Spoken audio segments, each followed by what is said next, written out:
Bonjour à tous mes amis francophones, c'est Pénélope. Alors aujourd'hui je compte parler sur un thème d'environnement de travail au Japon et qui serait peut-être vu un peu bizarrement par des étrangères. Du coup je vais vous expliquer un peu bref et l'histoire et la situation d'aujourd'hui. Alors c'est parti. Après la Deuxième Guerre mondiale, le Japon a eu la période de forte croissance économique que l'on appelle Kodo Keizai Seichouki. Et c'est à cette période que les caractéristiques des entreprises japonaises ont pris racine. L'entreprise et les employés devaient être unis pour élever ensemble l'économie japonaise et du coup par conséquent le système le plus efficace a été adopté dans la société. Le premier qui s'appelle Shushin Koyo. C'est un système d'emploi permanent. Du coup, c'est-à-dire une fois entré dans une entreprise, on continue de travailler là-bas pour toute sa vie. On peut aussi dire contrairement que c'est l'entreprise qui élève les employés et qui prend soin de sa vie tout entière. Le deuxième que l'on appelle Nenko Joretsu, c'est l'ordre d'ancienneté. Donc, c'est-à-dire le salaire augmente à mesure de durée qu'on travaille dans la même entreprise. Même s'il n'arrive pas à un résultat excellent dans son travail, en travaillant plus longtemps lui permet de recevoir plus de salaire. Par contre, les jeunes ne gagnent pas autant de rémunération conforme à son travail. En fait, le but de ce système est d'éviter la retraite en cours de son route parce que comme les entreprises élèvent et développent les employés, c'est une perte grave de perdre son personnel en interne. L'entreprise devient comme une grande famille et comme ça, on passe beaucoup de temps ensemble, même hors du travail. Par exemple, aller au golf au week-end ou aller boire ensemble après travailler, etc., etc.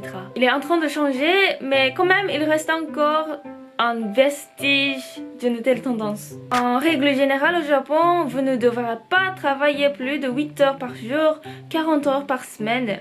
Mais si vous signez un accord de travail supplémentaire, vous pouvez exceptionnellement travailler plus longtemps. Mais quand même, il y a des limites. Mais en fait, il y aurait dans certaines entreprises des heures supplémentaires qui ne sont pas payées. C'est parce que en ayant trop de travail pour une personne à finir dans les heures fixées selon le contrat, l'entreprise force les employés de rapporter moins d'heures qu'ils ont vraiment travaillé. C'est afin d'infliger la surveillance de l'autorité. En outre, il existe également une situation actuelle que les congés payés sont difficiles à prendre même si on a le droit. C'est parce que le supérieur ne le prend pas. C'est-à-dire qu'on a la mentalité de respecter le supérieur et on n'est pas vraiment à l'aise de prendre le congé payé et se reposer à la maison, pas n'importe où, pendant le supérieur travaille dans son bureau. Maintenant, je cite une affaire de l'année 2015 qui a provoqué un grand débat sur ce sujet. Une jeune fille qui travaillait dans une entreprise d'agence de publicité s'est suicidée à cause de la dépression qui vient de trop de travail. Selon l'avocat, elle travaillait plus de 105 heures par mois comme l'heure supplémentaire et du coup, simplement ça veut dire qu'elle travaillait au moins 5 heures de plus chaque jour. Et c'est incroyable. Et cette affaire a provoqué un grand débat car cette fille a été diplômée de l'université la plus excellente du Japon. En plus, cette entreprise a été le plus grand agence de publicité au Japon. Mais ce genre de situation existait même avant cette affaire et il existait toujours en fait. Et le gouvernement et les entreprises ont commencé de confronter de cette mauvaise situation de l'environnement de travail. Par exemple, Nozangyode. Beaucoup d'entreprises ont adopté un jour dans la semaine de faire rentrer tout le monde à l'heure fixée et de ne permettre pas de travailler à l'heure supplémentaire. Ou sinon, Premium Friday. C'est un engagement de faire quitter le bureau à 15 heures au vendredi à la fin du mois.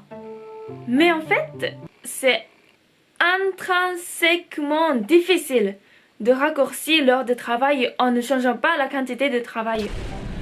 C'est juste que les employés ramènent leur travail à la maison et ils continuent de le faire. En plus, comme leurs supplémentaires ne sont pas perçus en ce moment-là, ils ne sont pas payés pour le travail qu'ils ont fait à la maison. Et du coup, ça devient souvent désavantageux pour les employés d'adopter le système comme ça. Premium Friday n'est que adopté dans 3,4% des entreprises en 2017 car ce n'était pas efficace. On a dû s'occuper du travail à lundi qui n'était pas terminé à vendredi. Dans ce contexte, des étudiants trouvent des avantages dans les sociétés affiliées à l'étranger qui sont plus libres et transparents que les sociétés japonaises. En outre, nombreuses entreprises soulignent aujourd'hui la souplesse de l'équilibre de la vie et du travail lors de la séance d'information sur le recrutement. Par exemple, mon père était toujours un employé du bureau et je pouvais difficilement parler avec lui pendant la semaine parce qu'il était occupé. Mais je pensais qu'une telle façon de travailler était une évidence. Mais maintenant, je pense que l'environnement de travail au Japon est un peu spécial et peut-être c'est dur par rapport à des autres pays. Et c'est aussi courant au Japon que les pères, ou moins souvent la mère, déménagent et vivent tout seuls pour travailler en laissant leur famille. Et en fait, on l'appelle Tanshin Funin. Mais mes amis étrangers, souvent, ils ne comprennent pas. Et du coup, je me suis dit qu'au Japon, la priorité de travail dans la vie sont peut-être, ça serait plus élevé que les autres pays. Alors, vous, qu'est-ce que vous en pensez?